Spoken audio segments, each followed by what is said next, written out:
Welcome to our last WSRP lecture for what has been quite an eventful year in the school and in the world.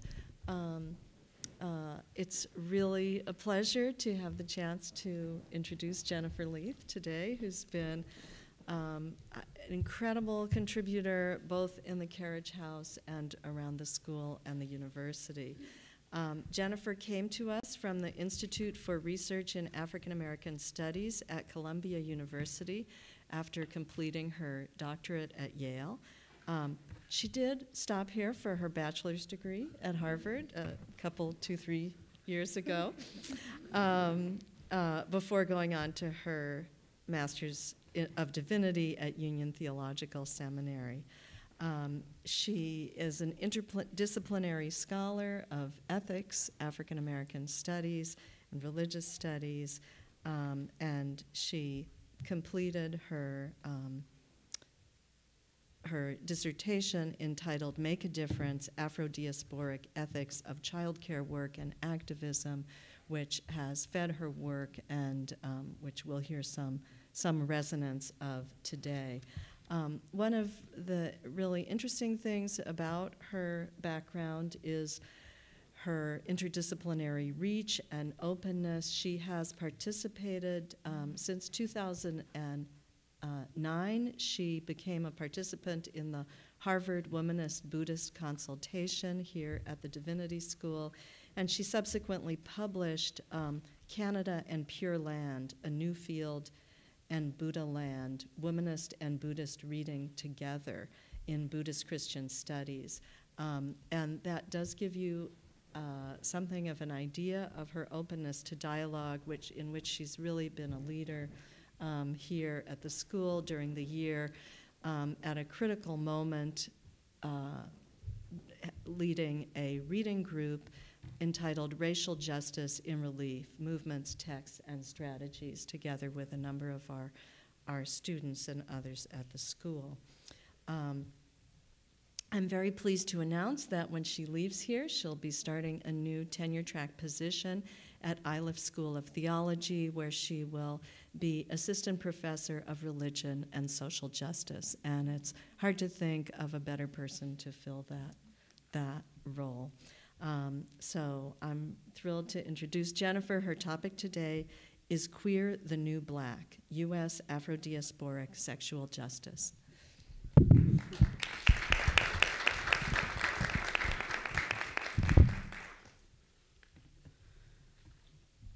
Thank you so much, Anne. And thank you all for being here today. I would first, of course, like to thank Dean David Hempton and Luann, who have been friends to the Women's Studies and Religion program and to the development of my work through this year. I would also like to thank Anne, of course, who has set an exceptional atmosphere for the development of women's studies and religion and the completion of monographs that contribute to such progress. I also wish to thank Tracy Wall, who supports all of us at the Carriage House as we deepen our intellectual pursuits independently and collectively in countless ways.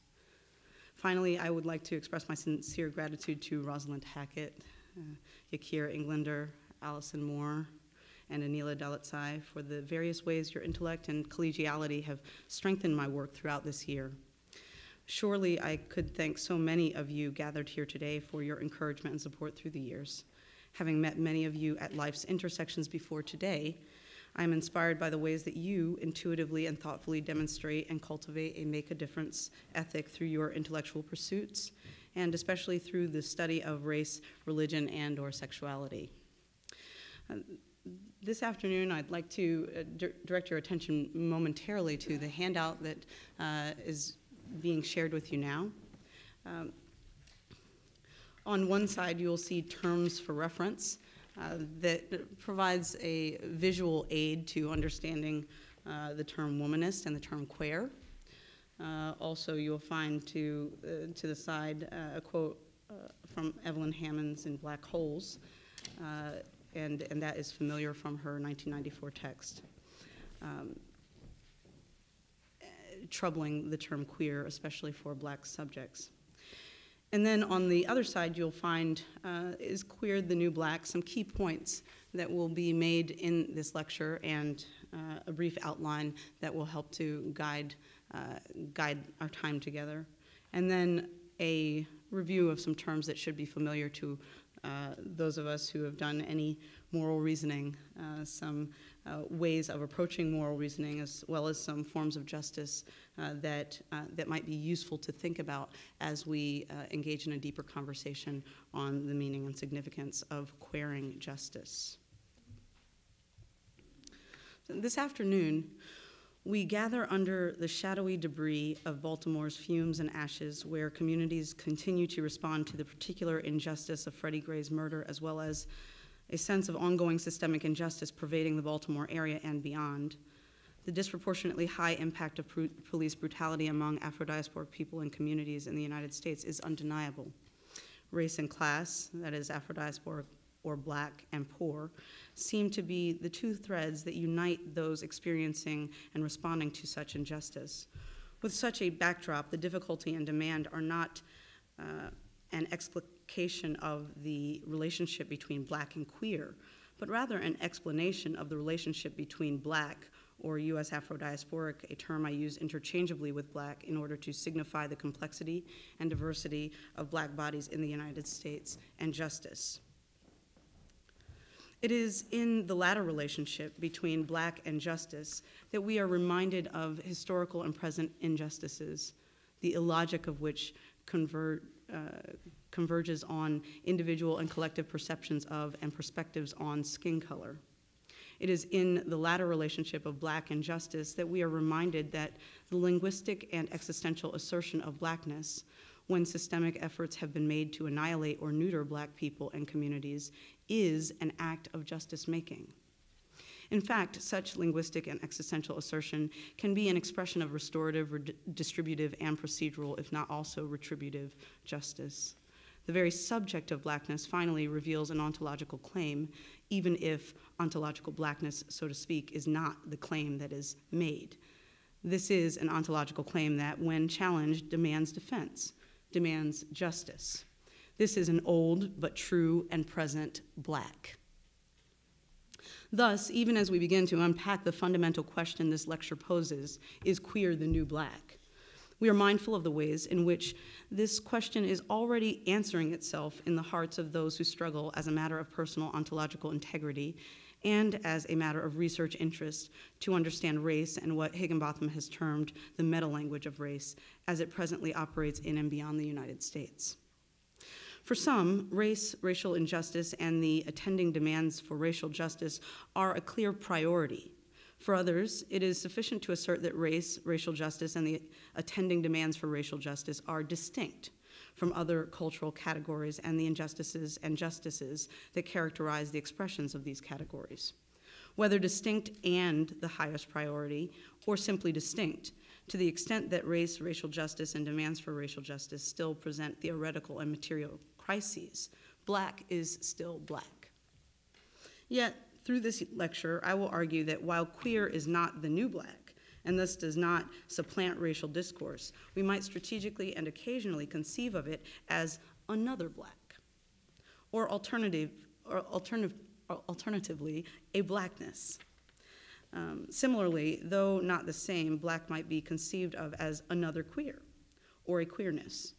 While we might agree with Johnson that, and I quote, our reluctance to engage racism and the problem of Blackness beyond polite cocktail conversation says a great deal about our capacity to wrestle with the depths of human existence, and that if we engage race in contemporary debates on religion in the formation of justice, the themes of the conversations will broaden and our ability to deepen public life will increase substantially. Queer cannot pass unnoticed. Taking Blackness and queerness together, as they are in many material bodies as well as in many contemporary theories of race and sexuality, I posit that the deliberate and strategic work of queering justice is the essential task of contemporary theorists of and activists for justice in general.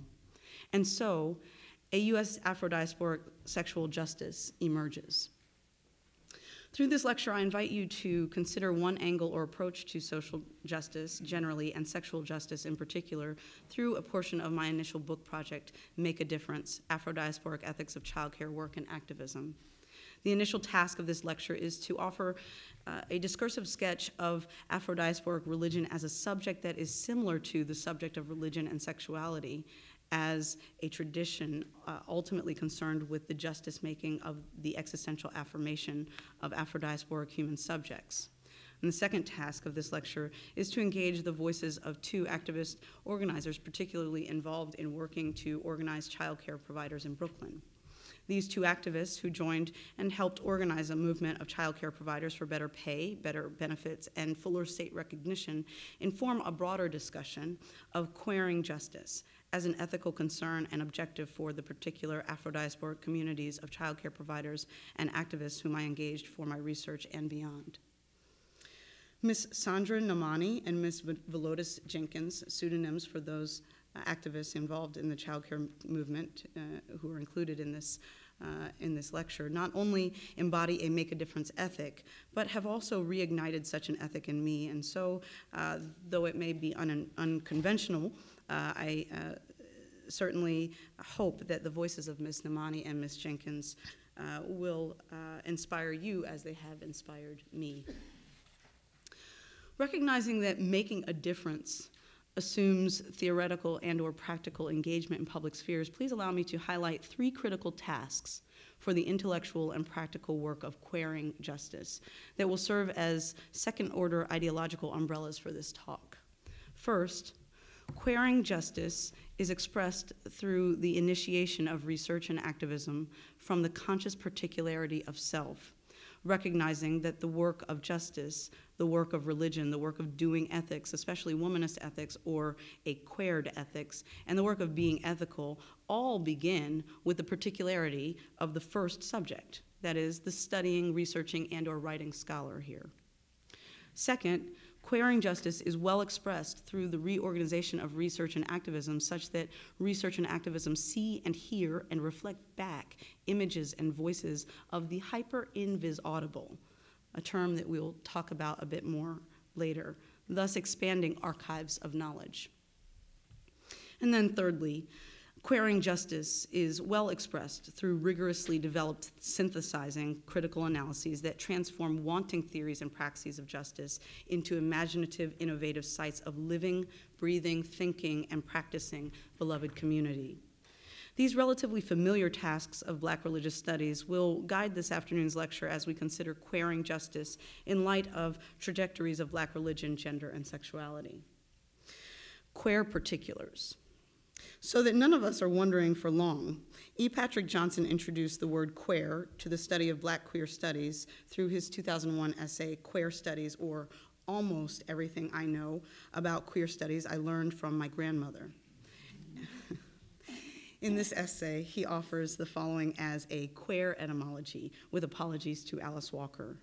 Queer, meaning queer, also opposite of straight, odd, or slightly off-kilter, from the African-American vernacular for queer, sometimes homophobic in usage, but always denotes excess, incapable of being contained within conventional categories of being, curiously equivalent to the Anglo-Irish and sometimes Black Irish variant of queer, as in Brendan Behan's famous play, The Queer Fellow. A lesbian, gay, bisexual, or transgendered person of color who loves other men or women sexually and or non-sexually and appreciates Black culture and community.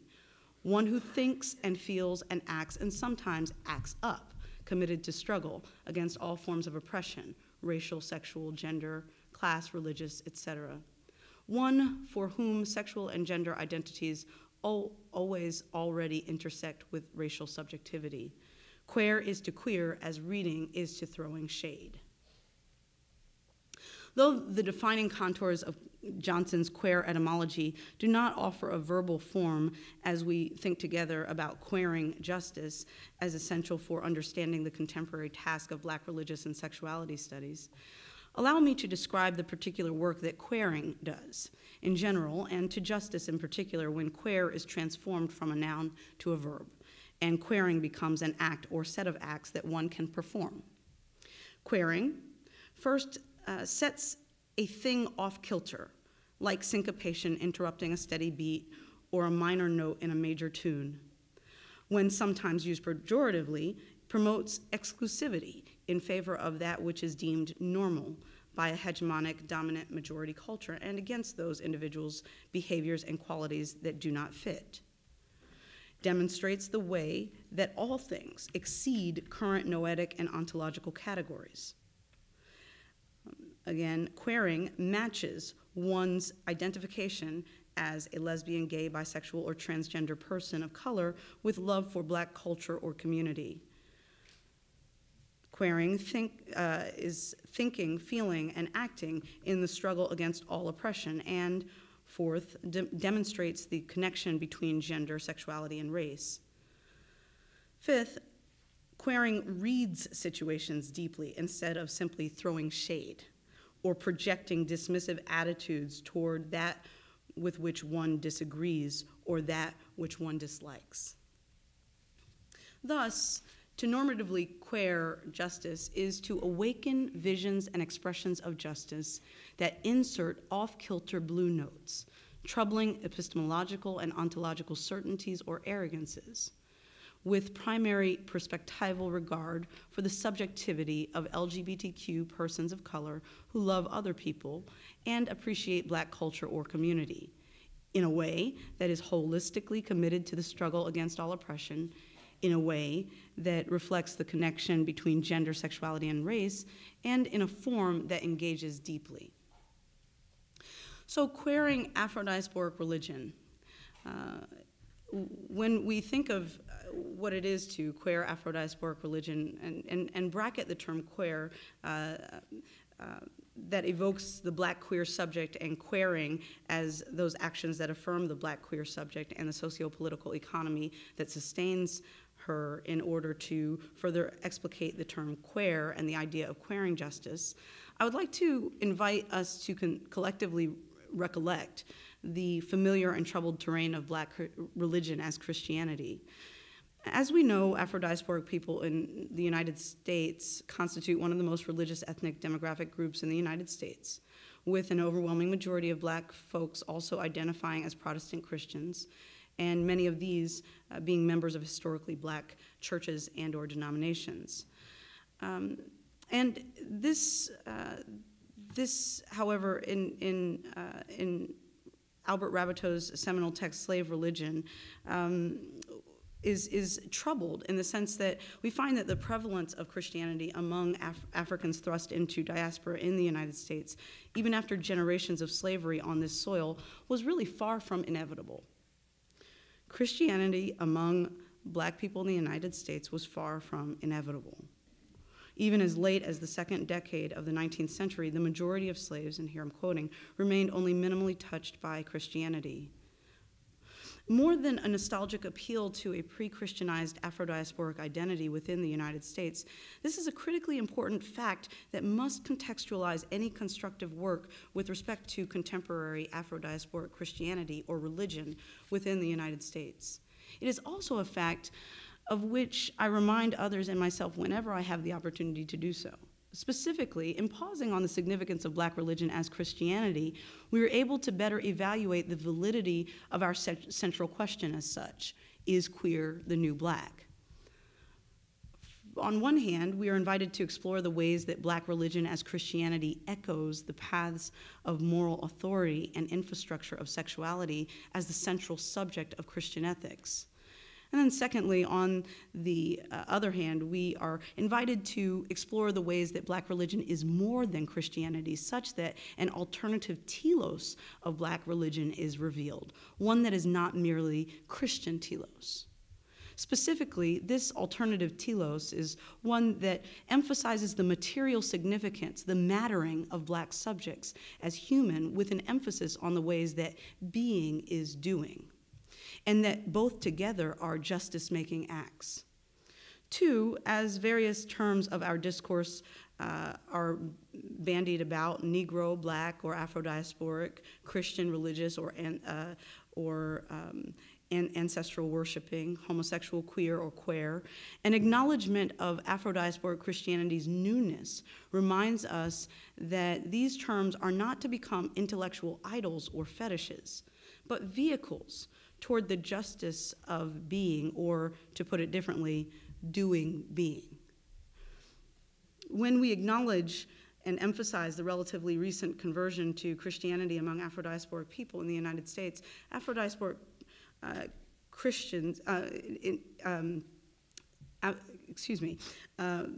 when we acknowledge and emphasize the relatively recent conversion to Christianity among Afro-Diasporic people in the United States, religious scholars who focus on Afro-Diasporic Christianity exclusively are appropriately challenged to offer an account of the reasons for Christianity's traction among Afro-Diasporic people in the United States, the significance of Christianity in the lives of Afro-Diasporic people in the United States, and the justifications for scholarly emphasis on Christianity, again, among Afro-Diasporic people in the United States.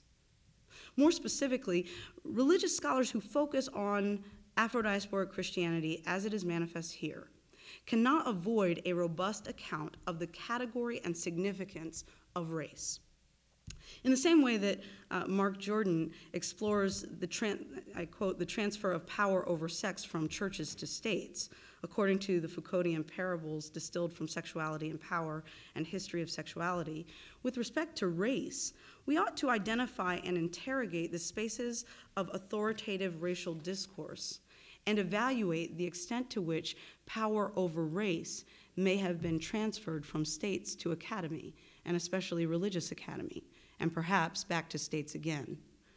We might also do well to contemplate the ways that both race and sex, whether directed by religious, academic, state, or other institutional speech acts and authorities, are not primarily directed by racialized and sexualized subjects.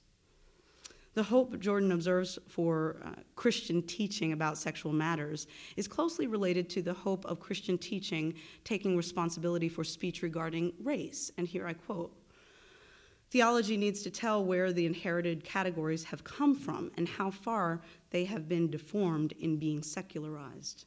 In other words, whether or not U.S. Afro-Diasporic religion is cast in terms of a Christianity of liberation, it is an inheritance that has points of origin and has evolved, being formed and deformed according to social processes, including, but not limited to, secularization. It is the relative lateness of institutionalized Christianity in U.S. Afro-Diasporic moral and social thought that helps reveal the fascinating flower of Black religion that blossoms before us. And so let us consider two petals of this flower. First, religion generally may be conceived of in terms of creeds, that is beliefs, codes, that is rules, cultus, rituals, and community, to cite Catherine Albanese. Alternatively, religion may be conceived in terms of multiple cultures or identities, informing but not bound to the category of community. These cultures or identities involve religious, racial, gender, sexual, and class points of intersection and overlapping, among other cultural or identity rest stops. The lateness and fast ascending prominence and now descent of Christianity invite us to focus on what Black religion is doing instead of focusing on what it is. Answering the question of how Black religion is coming into fuller existence instead of defining this fuller existence. In some senses, the emphasis on creeds, codes, cultus, and community and or cultures or identities as such presents distinct ways of approaching what Towns refers to as isness or ontology. And the question of isness ontology is at the heart of Black religion and the study thereof. However, isness ontology is central to Black religion only insofar as it is inseparable from the bifocal doing, or task of first constituting, reconstituting, and preserving and reproducing Black and otherwise opaque subjects individually and collectively on one hand, and doing so with and as, on the other hand, an ethical that is just contra-offering, rejoinder, and corrective to oppressions and subjugations of theoretical and practical natures that have been brought to bear in death-dealing, isness-denying ways of various social subjects, including but not limited to, contemporary human beings of African descent. So it should be noted that both of these tasks can be understood as expressions of justice. That is, the task of affirming Black identity and the task of doing so as a response to subjugations, if you will. These two tasks can be understood as expressions of justice, but I initially assert them here as expressions of the existentially redeeming work of Black religion, work that troubles too quick classifications of the religious projects as matters of either creed, code, cultus, or community, or cultures and identities, or even admixtures of these altogether. So homosexuality, as a term for non-normative and or same-gender sexuality, we should know is even more recent than the prevalence of Christianity among Afro-Diasporic people in popular U.S. parlance, taking linguistic root in the U.S. during the early 20th century. And as Siobhan Somerville's work has strongly suggested, there is a co-development of, or even a co-constitutive relationship between race and sexuality discourses in the United States. On one hand, it may seem strange to invoke the short histories of the contemporary Christian majority among Afro-Diasporic people in the United States and the recent and always short-lived terms for non-heterosexuality, including that very term, homosexuality, that ultimately qualify the ways that we think and discuss homosexualities. On the other hand, it is only appropriate to invoke the chronological significance of terms when treating a term like queer, and concepts like queer praxis, queer justice, queer religion, or queering justice. At its core, E. Patrick Johnson's term queer embodies the newness and nowness of a discourse of Afro-diasporic queer LGBT SGL simultaneity, even while invoking historical fact, a grandmother who said, and Alice Walker who inspired. Johnson identifies and challenges the old of old terms and the old of new terms, the new of old terms, and exceptionally, the new of new terms for the sake of unveiling a truth that contravenes the most insidious fictions and myths of Afro-diasporic sexual economies and isness ontologies.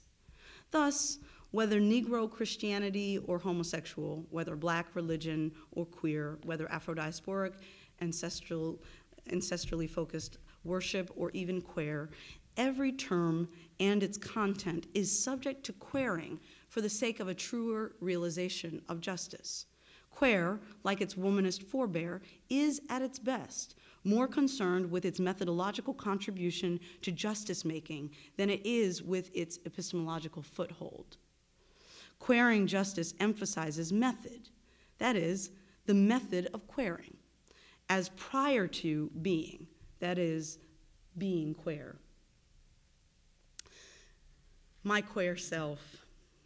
What I appreciate most about the possibility of queering justice, however, is that it honestly responds to the echoing voices of womanist scholars who insist upon the importance of beginning with the truths of one's own experience and subjectivity in doing womanist theoethics.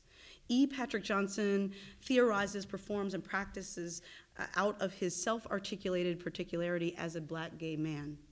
Such practices of committed self-awareness and strategic self-disclosure are important to the Black religious work of queering justice insofar as they deepen the prospects of building communities of understanding.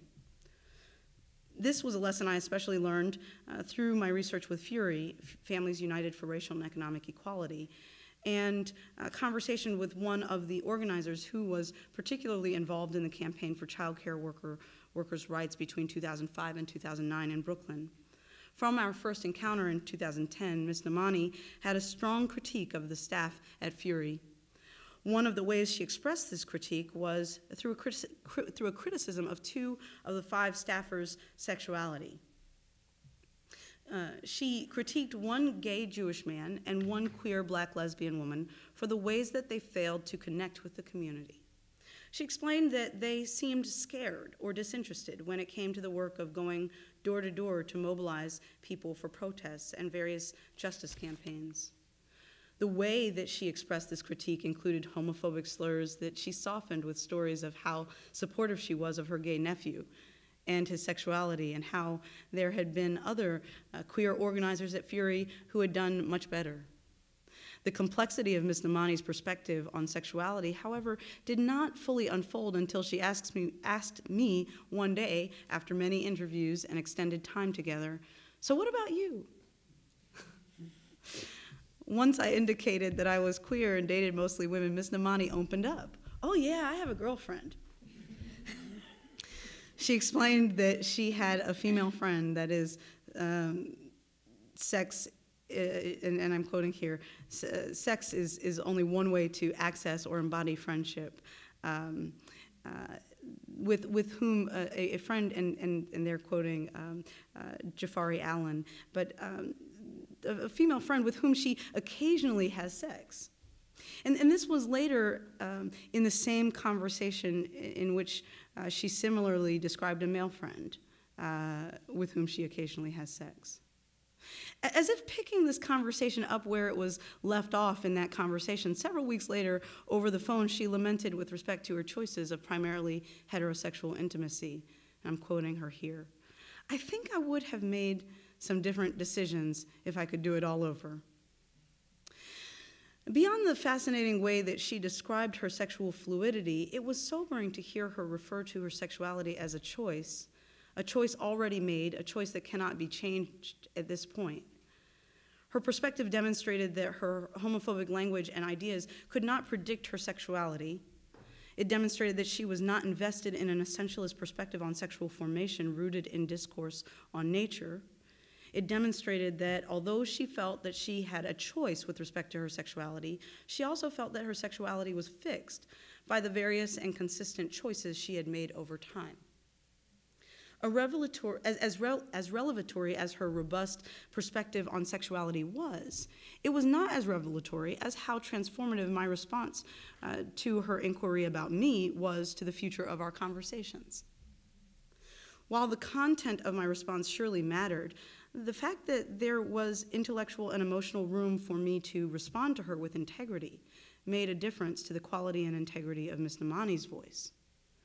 Queering justice asks how much room we have within our intellectual voices to respond with integrity when we are questioned about our particularity and the sources and/or motivations of our inquiries.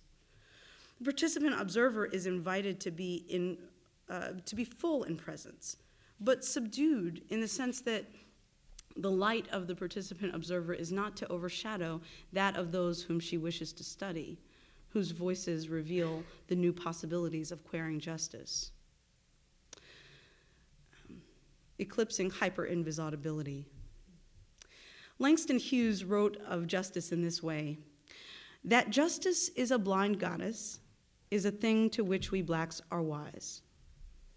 Her bandage hides two festering sores that once perhaps were eyes." He reminds us that the epistemological source for justice is not only in the selfhood of the blind goddess, but in the specific experience of suffering. Thus, to contribute to the field of knowledge that we assign to the broad category of social justice, or to contribute to the field of knowledge we assign to the even broader category of religion, recognizing that a claim is being made that for many people of African descent, these categories are and must be synonymous. It is not only essential to respond to those canon terms hyper-invisible, noting the ways that Afro-Diasporic or Black women's bodies are particularly visible as abject objects to be targeted for oppression and incomprehensibly invisible as subjects deserving dignity and respect.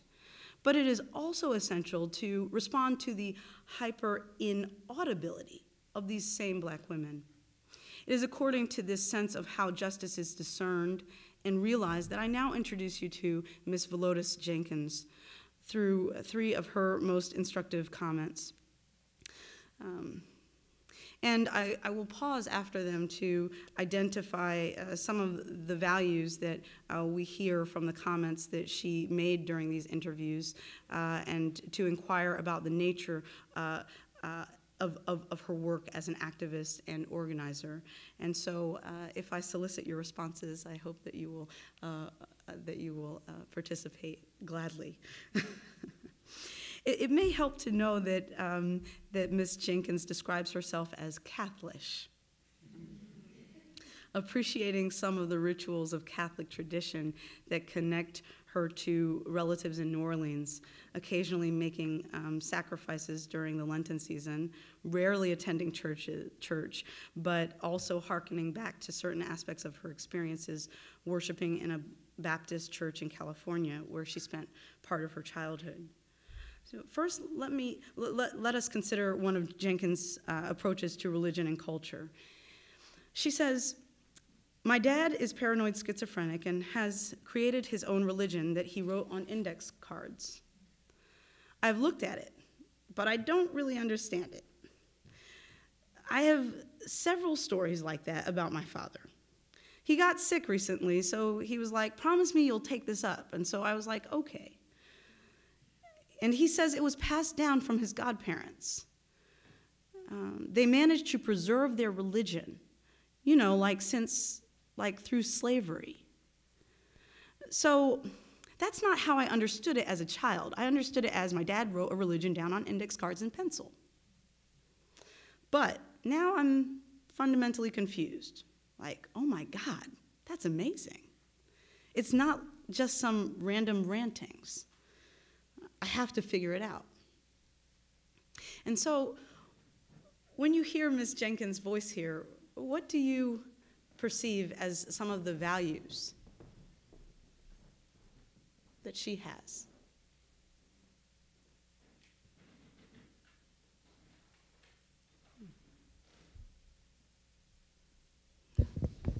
Taking her loved ones seriously. That's one value. Absolutely. She has found a way through recovering her father's religion to not only take her family seriously, but also to take religion and religious formation seriously. That, as well as a connection to her cultural heritage. And these things are taken together for her at once. These are things that she values. And so let us listen to what Ms. Jenkins has to say with respect to the intersection of religion and sexuality. She says, "So I feel like fundamentally for me, religion has been this thing I've created that I love, where my God loves that I'm gay, thinks it's awesome when I have really good sex, and a lot of it with as many people as I want. Wants me to push myself to be a good person and a better person and a growing and learning person."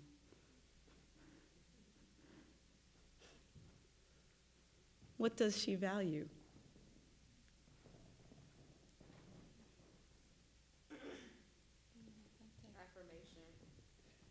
Affirmation, being authentic. Pleasure. Yeah. And again, all of these things together at once. And so finally, let us listen to Ms. Jenkins as she speaks to the intersection of activism or her daily justice work with respect to race and sexuality. She says, "I've been talking to black folks about queer stuff since I was like 18 or 19. And the thing, I start with, is not making it all about queer stuff, and usually making it about black stuff. So I think there's a particular way that queer and trans folk have operated in the black community that's not always about talking about it all the time in a particular way, but existing as who you are comfortably and clearly, as where you are. So there's an inherent privilege in how I can decide to have that conversation, and I can decide to bring it up or not. But I do think that with respect to the other person, the person with whom she worked at Fury who wasn't super out, it was race stuff too that made things difficult. So I don't know if it was race stuff, meaning that they thought they shouldn't, that is, say something because of the race of people. It could be so many dynamics happening around how explicitly and how explicit you are about your sexuality when you're not a person of color. I did not assume that people were fundamentally homophobic, that people could not handle my sexuality. I just felt that it wasn't necessary, and I wanted to engage in conversations about sexuality in a formalized way. I wanted us to have a training on it. And so even here, we see that Ms. Jenkins values the discussion of race and sexuality, but intends for that conversation to happen in formalized ways, ways that allow her some degree of agency or control over especially the voice of sexuality. While the same possibility does not necessarily exist for her with race, the possibility does exist to mediate and moderate the conversation with respect to sexuality. Queering justice demands that we are committed to the work of uncovering, listening to, and expanding the archive of data from which we draw to create knowledge in the spaces that have been made hyper-invisaudible. And so taking our cue from Evelyn Hammonds, who writes that in overturning the politics of silence, the goal cannot merely be to be seen. Visibility in and of itself does not erase a history of silence, nor does it challenge the structure of power and domination, symbolic and material, that determines what can and cannot be seen. The goal should be to develop a politics of articulation, she says.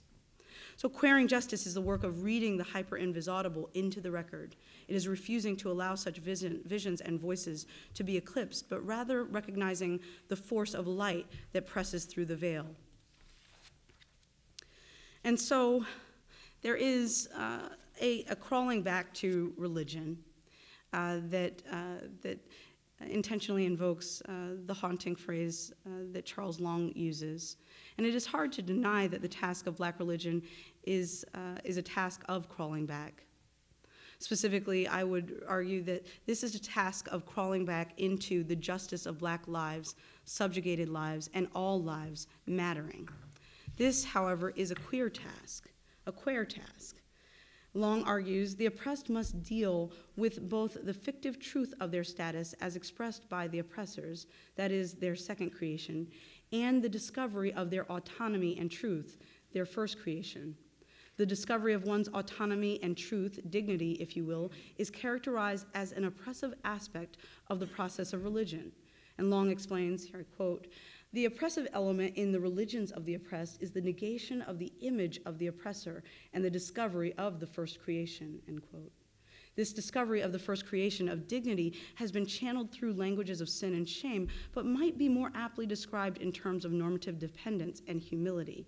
That is, and I quote, "a sense of absolute dependence and humility in the sight of the divine and one's fellow human beings," end quote, that definitively transcends the particular experiences of human assertions of domination, power, and superiority.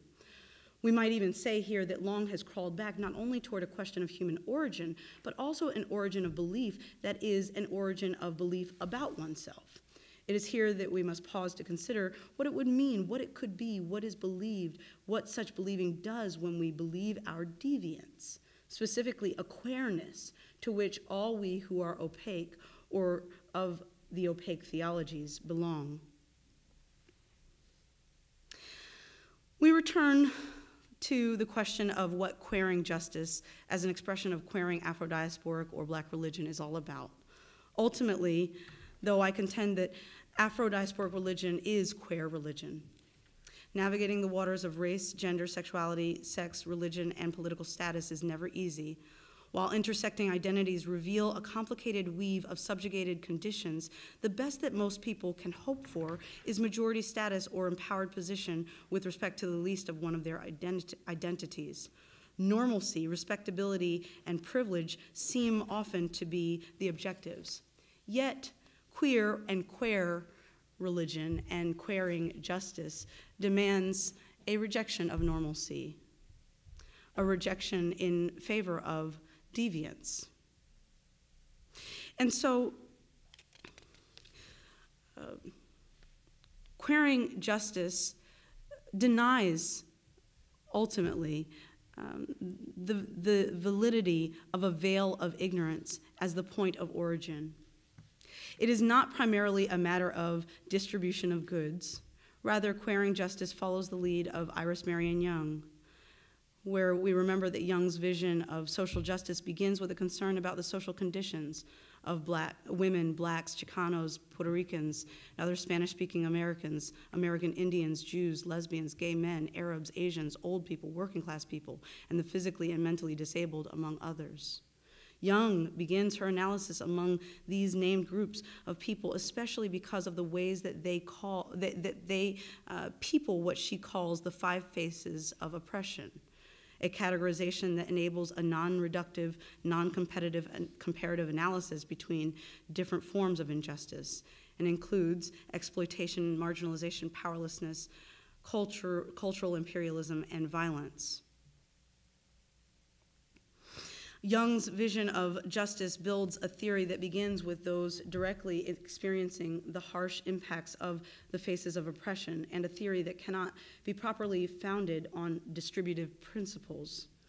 When specified to the Black or Afro-Diasporic, queer or queer, religious or justice as religious subject and or scholar, it is such an approach to justice that is reborn as queering justice.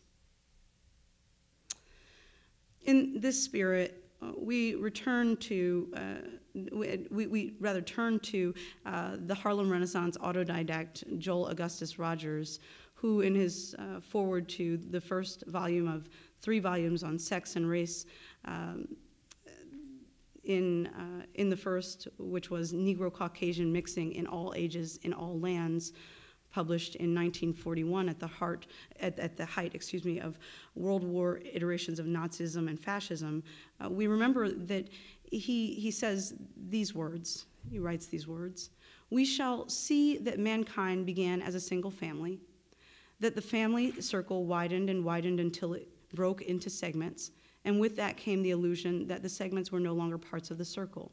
But thanks to mechanical progress and the spread of knowledge, the segments are coming together again. The various ends are being united, the cycle is being completed, and a single understanding of family is once more being formed."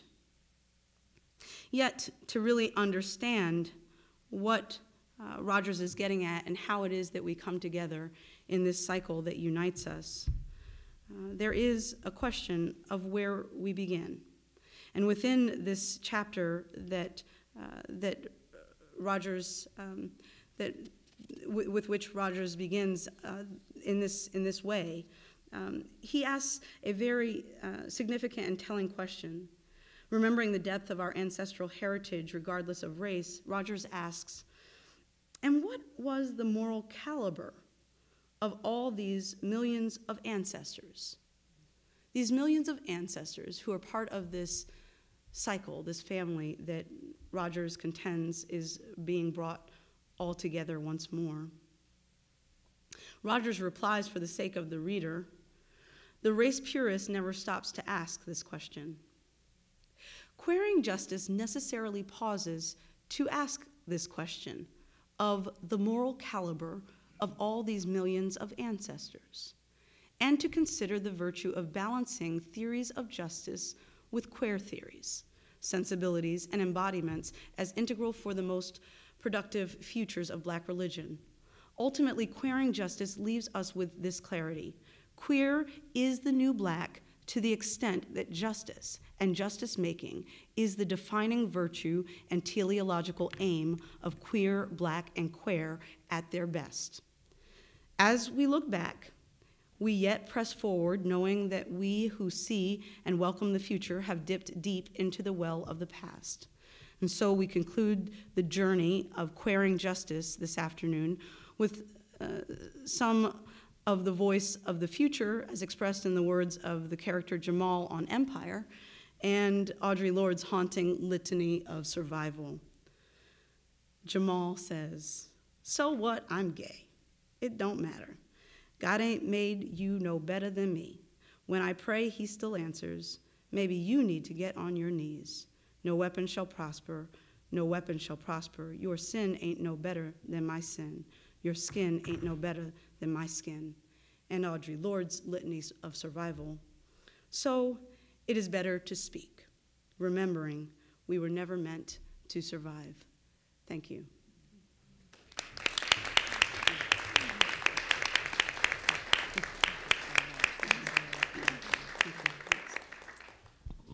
Well, thank you, Jennifer, for a really searching and challenging presentation.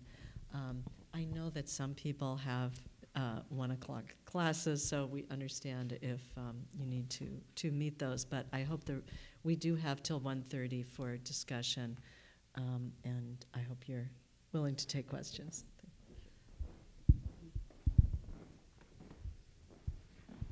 Yeah, Martha. I got a sense that part of the work is ethnographic in nature. Could you say more about the place that you went, why you went, what you were expecting to learn, and what you learned, what the questions were that that caused you to go to the center? So, what drew me to Families United for Racial and Economic Equality, an organization in Brooklyn that continues on, although its life has evolved and its focus has shifted, was a concern with the relationship between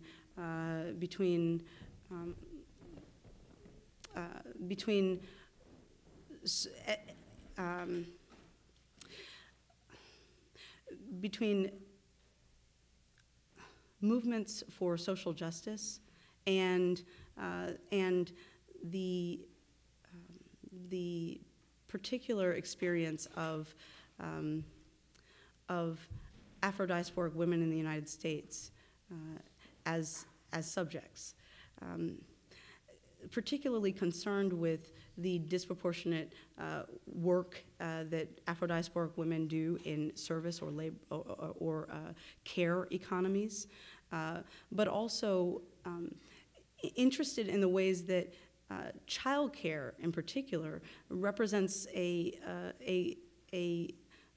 particular aspect of care work that has reproductive roots and grounds and sensibilities as well. And so when I was thinking about where to ground my research in a material form, I was interested in speaking with people who were both struggling through their everyday work in something that was common to the experience of a majority of Afro-Diasporic women in the United States, but also enabled a connection between that everyday reality and sexual reproduction and cultural reproduction. So that connection of sexual and cultural reproduction, and the fact that it was an ongoing movement at that time, and that first inquiry was in 2007. By the time I was writing on these women and listening to them in the form of interviews and participating in the everyday work of Fury, the movement had fizzled to a great extent. Many gains had been made. So what I expected was that there would be some contribution to the ways that the ways that we think about Afro-Diasporic women's participation in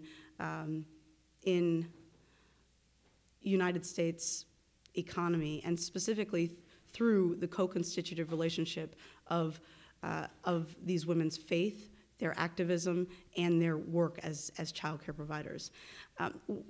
What I found, which was a bit different, is that the space was not as black as I thought it would be, not as woman as I thought it would be, and parts of the particularities that had drawn me to this space, and the interest in the particular intersection of faith, activism, and work in the lives and experiences of Afro-Diasporic women in this context, that was limited and kind of exploded in some interesting ways that I think complemented a growing interest in the ways that queer activism and the rise of movements towards same-sex marriage were emerging kind of on the heels of this same movement and in many ways parallel to it. And this opened up some new considerations. Yeah, and that, again, through the time that I spent in that context. Yeah. You had questions around queering. You went in knowing that you had questions around queering justice as it relates to the child care movement, particularly given the issues that emerge around sexual reproduction. Is that right? Or did they just, or did those issues come up as you were doing the research? Do you see what I mean? Yeah. I had questions about justice. Okay. And certainly thought that there were ways that justice becomes or was becoming religion. And because this was a space that was not religious by nature, all of the participants had their own particular religious expressions. There were Seventh-day Adventists, Jehovah's Witnesses, people practicing Vodun, various, and Christian, Catholic, as you could hear, Catholic, right, folks? So there were all different, I guess, religious types, if you will. But what I was concerned with was the ways that they were participating in a movement for a particular form of justice. And what I heard and was affirmed in that space was that the work of protesting, of movement building, was indeed a faith for these people. It had taken on this new kind of force as being almost an expression of the divine. And this is especially significant since most of them were not frequent churchgoers or attendees at their various houses of worship. And the last thing I would just want to add to that is that while I had encountered the term queer in reading beforehand, the idea of describing what I've seen as queering justice is something that evolved afterwards, right? And so it is the ways that these women embodied and realized a kind of deviance that worked for the establishment of their dignity and identity, that invites this kind of reading as opposed to throwing shade, right? and invites something that is that we might be able to term a queering. Thank you. I'm gonna pass it down. Thank you. Jennifer, thank you so much for this wonderful presentation. I actually have a two-part question, and if the first part, if I misread you, then you don't even have to respond to the second part. Just say that I misread you. But when you were theorizing about black religion, I heard you, I thought I heard you say that, shifting it from what it is to the form, basically to what it does, what black religion does, right? Particularly as it relates to being an expression of justice or the redeeming work of black religion, right? And so really it's kind of moving from a substantive to almost a functionless definition of black religion. Then toward the end, I heard you say, ask this question about the moral character of our ancestors and their faith as it relates to the telos of justice making.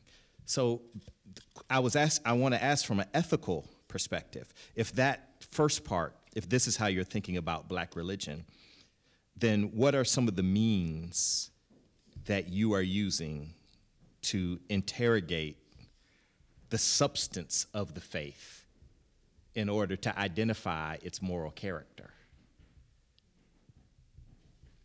Because I would assume that there are some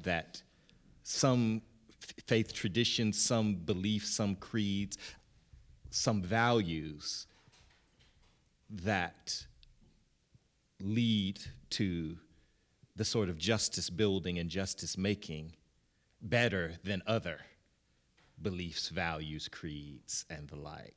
And so I wonder if you could just talk about that for a second.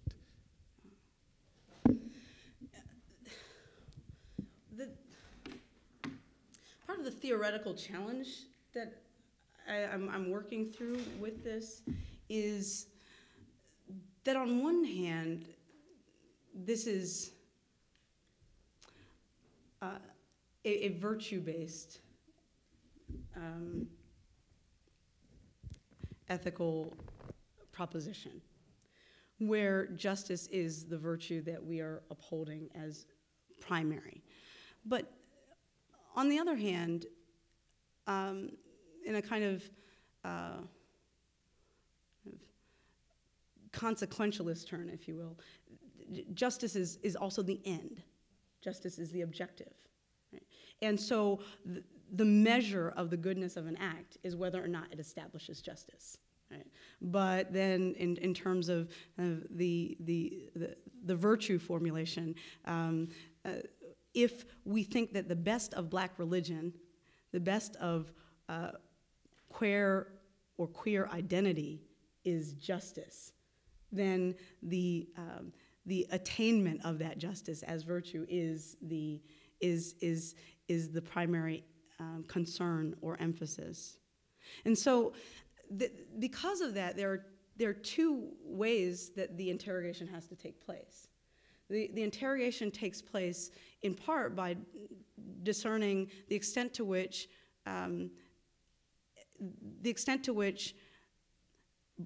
Black religious is indeed manifesting or realizing itself as justice.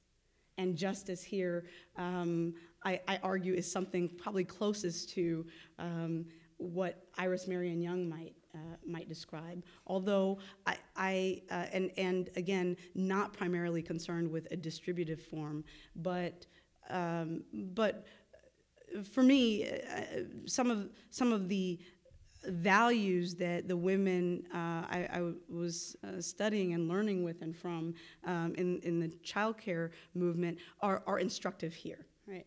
What brings about justice is working as community, as family. What brings about justice is, and what looks like justice is, that we have better pay, that we have better rights.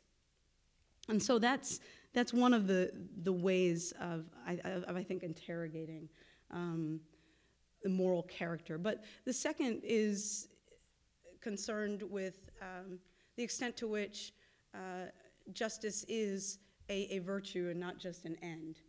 And so the ways that the person embodies justice or the community embodies justice. And I think that this is measured differently, although the answer to it is found, I think, in the intentional merging of being and doing. Right? So are you suggesting then if something does not lead to justice and or does not live up to that highest ideal, that it's actually not Black religion?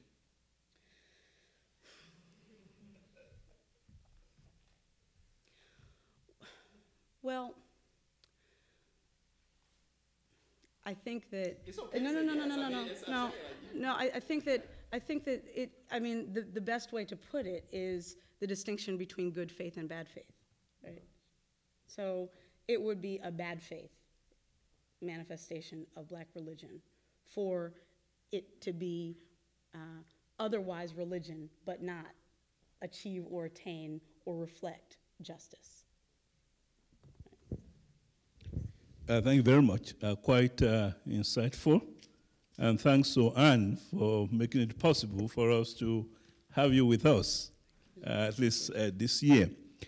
I like the fact that you invoked Baltimore and the situation there at the beginning of this lecture, and seeing some of those photographs yesterday, but particularly the woman who wore the dashiki and who was interviewed and was able to articulate for us what was going on, what was behind this whole issue, which, of course, is said to be race. It has to be a race issue.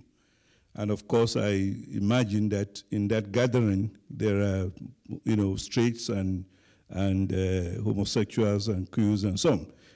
But they joined hands to protest because they were dealing with issue which has to do with racism.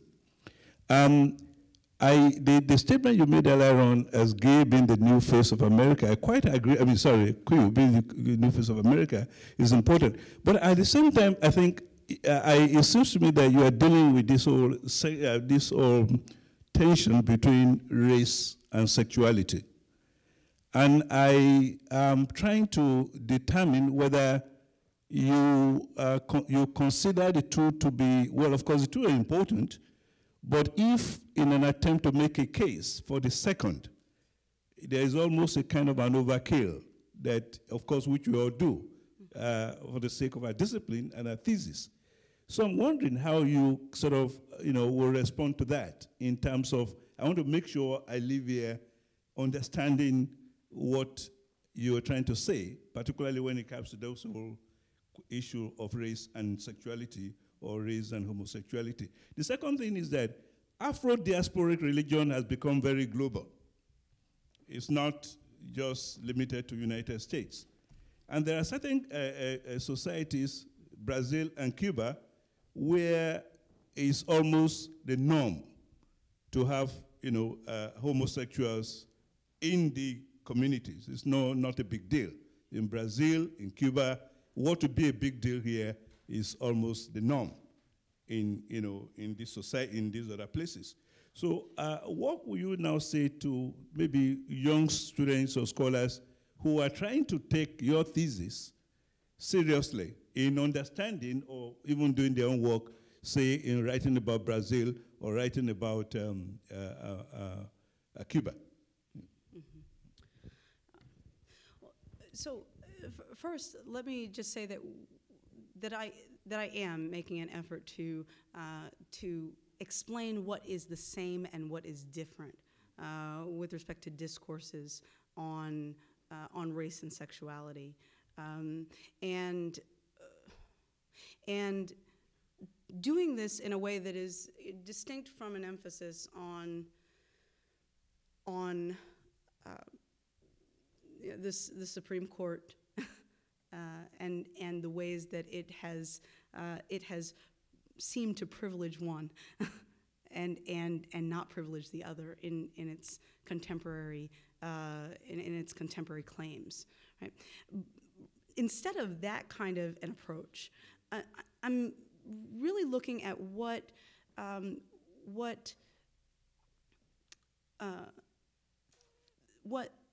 theorists of religion and theorists of sexuality have had to say about these two discursive spaces. Right? On one hand, with respect to race, and I don't mean to overkill one or the other, but to keep them in balance, while at the same time recognizing the materiality that is distinct in blackness, especially in the light of riots and protests like Baltimore, like Ferguson. Right? So on one hand, race theorized as and specifically here, black religion, not not race per se, but race with the specificity of Black religion, is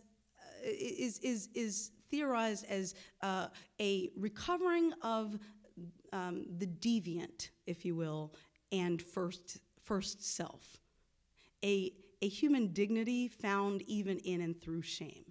This, a thesis that connects to Charles Long most prominently. Okay, all right, and then on the other hand, and that interestingly connecting to queer theory, right, and its interest in the grotesque, in the deviant, in the other. And thinking here especially of Kathy Cohen's Deviance as Resistance. Right? But then sexuality focused specifically on the ways that it has been read as,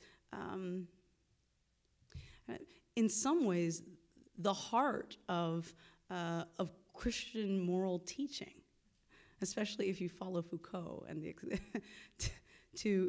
to a large extent, right? And building on the ways that sexuality is governed, surveilled, mediated in religious spaces, and those spaces transferring at times from religious institutions to the biopolitical space of state, right? That process is not only helps us to understand philosophically what's happening with sexuality and how it's functioning as a category, but also what I'm arguing is that it helps us to understand what has been going on with race and specifically the discourse of Black religion. Right? That Black religion is similarly a kind of pawn in the space between the academy and specifically the religious academy and the state. Right? And so the navigation of these two, especially in relation to one another, again, race as Black and Black religion in particular, and sexuality, again, as here specifically focusing on Black sexuality. This negotiation, I think, helps us to see that we are dealing with both new and old in these conceptions, and that they are the same and they are different, and hopefully it's clear that that there are ways that they parallel one another and still are on their own track altogether. Now, with respect to queering justice and the idea that might be something that could be exported, I have some concerns, and I think that. On one hand, I think that part of the importance of treating queering as a methodology and not promoting it as a noun and something that we need to aspire to in a noun form, as in that we all become queer. The reason behind that, in part, is because for E. Patrick Johnson, that's not the goal or aim. Just as for us to become womanists was not the aim of Alice Walker, so to speak, but rather a methodological interest. And I think that in his performing Blackness, especially, he really gives some clarity as to how dangerous it can be to export Blacknesses outside of the United States. And so I'm interested in this as a term that has grown up from U.S. Afro-Diasporic roots and has a particular application here. And so to those who are in Brazil or in other places in the diaspora or even on the continent, while there might be something found or drawn from the idea of queering justice, I would not necessarily commend it as a integral way that we express Black religion. Thank you. I think we're almost out of time, so maybe I'll just make a comment. First of all, really thank you for a really brilliant and very rich presentation, and to congratulate you too, on trying to bring together some really complex but I think really important philosophical kind of insights and take them all the way from their complex philosophical kind of grounding into a way of being in the world that actually could have impact on the way that we, are more ethical beings, that we seek justice, that we achieve justice. Mm-hmm. So it's really a sort of stunning vision. And it's very exciting to me. I just wanted to maybe just point out one part of it, more on the sort of ontological, philosophical side than on the practical implications. I'm struck, and I'm sure you've thought of this already, but the parallel, so the Derrida's very famous essay on différance. So the term différance, which is slightly off difference. So the term difference we have already, and then différance as that which is not exactly difference, but actually is really similar to, we have the term queer, and then we have a queer way of saying queer, which is queer. Mm-hmm. And also the emphasis on doing rather than being. And, Derrida's point, I think, I maybe understand maybe 2% of what he's trying to do there. But part of it, I think, is to say that the very nature of being always is to define itself in contrast to something else. It's constantly shifting. That's why différance is always happening, or you might say queering is always happening. It's a way of getting out of being stuck in these reified categories of what existence really is. It's very applicable to race, precisely because of how we've been an understanding over the last several decades that race is not a thing either, and and all of its complex kind of implications. And what am I saying? Maybe that going to that deconstructive kind of stuff just for the ontology of what then gets translated in its real-time application might be helpful in fleshing out, if we could do that anyway. But thank you so much. This is just really so much. I think it's a really brave and important kind of insight that has really wide application. It's kind of hard to kind of pin down exactly what it is, precisely because of its very nature, is to queer itself all the time. Mm. Thank you. Thank you, Jennifer. Thank you.